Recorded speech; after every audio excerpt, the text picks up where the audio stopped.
ফের জ্ঞানেশ কুমারকে চিঠি শুভেন্দু অধিকারীর। গতকালই মুখ্য নির্বাচন কমিশনারকে চিঠি দেন মুখ্যমন্ত্রী মমতা বন্দ্যোপাধ্যায়।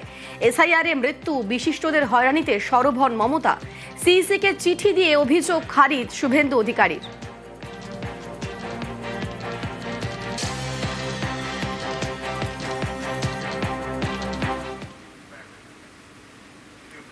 মুর্শিদাবাদের রানীতলায় বিএলওর রহস্য মৃত্যু। স্কুলে বিএলও শিক্ষকের ঝুলন্ত দেহ উদ্ধার। গতকাল স্কুলে যাওয়ার কথা বলে বের হন শিক্ষক। দুপুরের পর থেকে মোবাইল সুইচ অফ। রাত 11টা নাগাদ স্কুলে ঝুলন্ত দেহ উদ্ধার হয়। আরও একবার জানিয়ে রাখি, মুর্শিদাবাদের রানীতলায় বিএলওর রহস্য মৃত্যু। স্কুলে বিএলও শিক্ষকের ঝুলন্ত দেহ উদ্ধার। গতকাল স্কুলে যাওয়ার কথা বলে বের হন শিক্ষক। দুপুরের পর থেকে মোবাইল সুইচ অফ পাওয়া যায়, আর রাত 11টা নাগাদ স্কুলে ঝুলন্ত দেহ উদ্ধার হয়। কিভাবে তার মৃত্যু হলো এই বিষয়টাই খতিয়ে দেখছে পুলিশ। আমাদের সঙ্গে রয়েছেন প্রতিনিধি প্রণব। এই বিএলও শিক্ষকের মৃত্যু ঠিক কিভাবে হলো, পরিবার কি বলছে, কি অভিযোগ করছে? দেখো, পরিবারের তরফ থেকে একটা অভিযোগ করা হচ্ছে যে যবে থেকে সে বিএলও দায়িত্ব পেয়েছে অতিরিক্ত চাপ বা প্রেশার কাজ করছিল এবং রাত্রিবেলাতেও ঠিক মতো ঘুমাতে পারছিল না।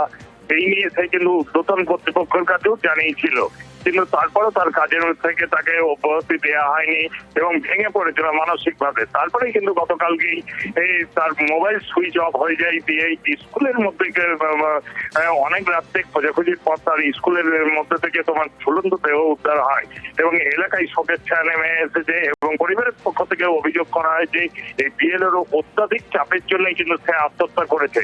যদি পুরো ঘটনার তদন্ত করছে রানীতলা থানার পুলিশ এবং দেহ ময়না তদন্তের জন্য লালবাগ মহকুমা হাসপাতালে পাঠানো হয়েছে। বেশ, ধন্যবাদ প্রণব।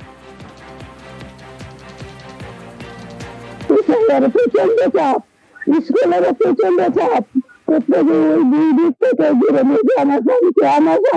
প্রচন্ড মাথা ব্যথা। ওই অফিসে করেছিল, অভিযোগ করেছিল, অথচ ওরা বেরাবের নাম দেখতে গেছে, কত দিয়েছিল, ডকুমেন্ট দিয়েছিল যে আমার অসুস্থ আছে আর মাথা ব্যথা আছে, ডকুমেন্ট করেছিল, কিন্তু তারা কোনো কিছু মানেনি, জোর করে দেখিয়েছে। শুভেন্দুর গাড়ি ঘিরে বিক্ষোভের জের। রাতেই শাহের সঙ্গে ফোনে কথা বলেন শুভেন্দু অধিকারী। হামলার অভিযোগে থানায় অবস্থান শুভেন্দুর।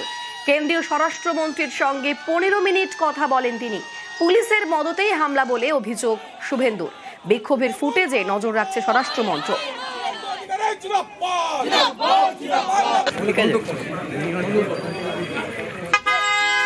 ঠিক কি হয়েছিল গতকাল? গাড়িতে হামলার অভিযোগে থানায় অবস্থান শুভেন্দুর। মধ্যরাত পর্যন্ত থানায় অবস্থান শুভেন্দুর। চন্দ্রকোনা রোডে শুভেন্দুর গাড়ি ঘিরে বিক্ষোভ। চন্দ্রকোনা রোড বিট হাউস থানায় অবস্থান শুভেন্দু অধিকারীর। মধ্যরাত পর্যন্ত থানার আইসির ঘরে অবস্থান। দোষীদের গ্রেফতারের দাবিতে অবস্থান শুভেন্দু।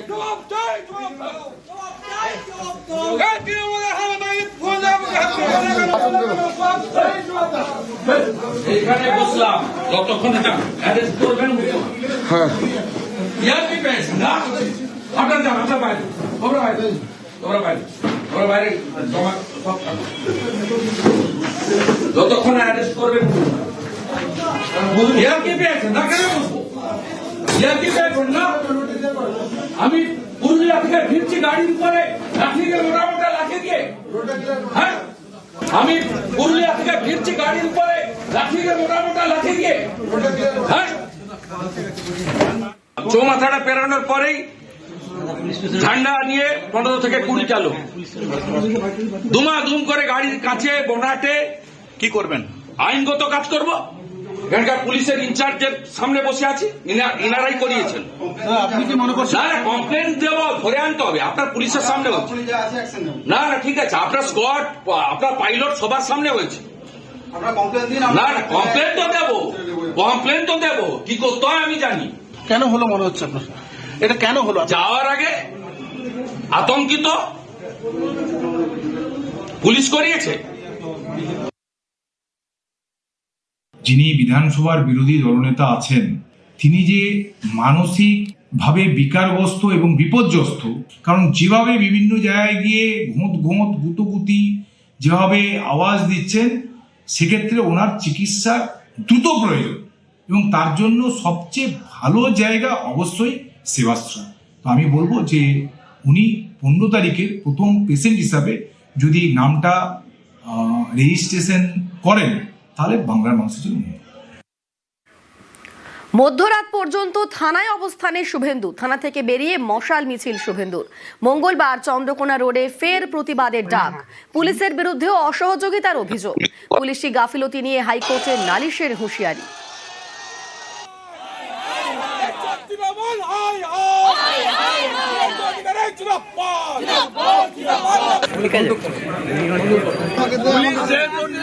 অভিযোগে মামলা করল না, আমরা উচ্চ আদালতে মঙ্গলবার যাব। আর মঙ্গলবার দিন বেলা 2টায় চন্দ্রকোনা রোড চলো, ঝান্ডার সঙ্গে ডান্ডা লাগিয়ে হাজার হাজার আমার যে জিডির রিসিভ কপি নিয়েছি, হাইকোর্টে যাব। মঙ্গলবার দিন 2টোর সময় অচল করব চন্দ্রকোনা রোড।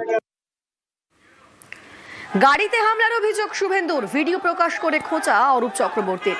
বিজেপির মণ্ডল নেতাকে লাঠি পেটার দাবি। সোশ্যাল মিডিয়ায় ভিডিও পোস্ট তৃণমূল নেতার। বিজেপি নেতাকে সিআরপিএফ এর লাঠি পেটার ভিডিও পোস্ট অরূপের।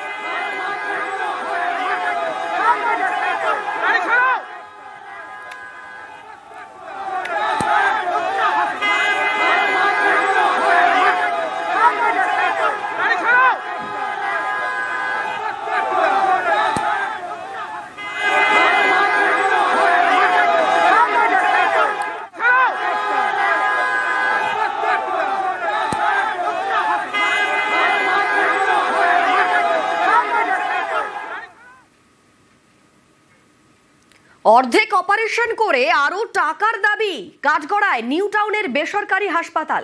অপারেশন চলাকালীন পরিবারের কাছে অতিরিক্ত টাকা দাবি। আরো টাকা দিলে তবেই অপারেশন হবে বলে হুমকি। চিকিৎসক হাসপাতাল কর্তৃপক্ষের বিরুদ্ধে অভিযোগ। কোন রকমে পেটে সেলাই করে রোগী ছাড়ার অভিযোগ। নিউ টাউনের বেসরকারি হাসপাতালে বিক্ষোভ, ঘেরাও। আর সেই পরিস্থিতি সামাল দিতে হাসপাতালে টেকনোসিটি থানার পুলিশ। ডাক্তার তুমি জবাব দাও, আমাদের পেশেন্টের ফুল ট্রিটমেন্ট হলো কেন? ডাক্তার তুমি জবাব দাও, এই জবাব তোমার দিতেই হবে, জবাব তোমার দিতেই হবে।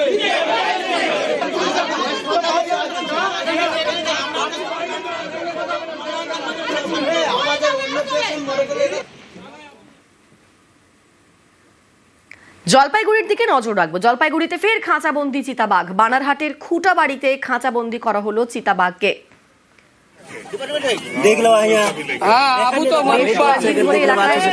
হানা এবং সে হানাতে এক শিশু।